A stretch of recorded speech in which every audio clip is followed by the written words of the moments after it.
د الډن ډیری په ټولو قانونو مشتملي جرګې د اسفات موټروي د ځمکو په رقم کې د خردبل تورونه رد کړي دي او ویلي دي چې موټروي په حدود کې د چا ځمکه نه دراغلي نو هغه خلک څنګه تورونه لګوي. د ځمکې مالکانو ته د قانون مطابق خپل حق ورکول کیږي، نه د چا په حق ډاکه پریوتي او نه څوک ډاکې ته پرېښودلی شو. الډن ډیری کې د یوې لویې جرګې تابیا وشوه چې پکې د ټولو قانونو مشرانو په ګڼ شمېر کې ګډون وکړو. جرګې ته ضلعي نایب ناظم کرنل ریټایرډ ابرار یوسفزی، تحصیل کونسل جمال حسین، مستمر خان، ادریس خان او یو شمېر مشرانو ویناګانې وکړې. ویناوالو وویل چې کله ریاست ته ضرورت رالو نو خلکو خپلې ځمکې د حکومت په جوله کې کېښوې، ولې په 3 کاله کې ډېر په مشکله سره د ځمکو معاوضه ترلاسه شوه او د انصاف په تله هر تن ته خپل حق ادا کول شروع شو. خو د بده مرغه هغه خلک راپار شوي او تورونه لګوي څوک چې د موټروي په حدود کې پټ ځمکه هم نه لري.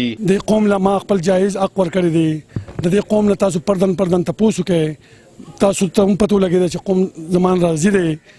باقي کمې پیسې چې دي، اضافي پیسې چې دي، هغه د کیسونو دي. د 3 کالونو دا کیسونه روان دي. په دې کې دا کیسونه بل های کورټ او سپریم کورټ او دا ټول کیسونه میسونه زما په سر دي. دغه لپاره دا پیسې کټوتي شوي ده او د مشرانو په مشوره باندې شوي ده. مونږ دا واده کوو د الله په نوم باندې، دا قسم خورو چې مونږ پکې یو پیسې نه اخلو او نه مو اخیستې ده.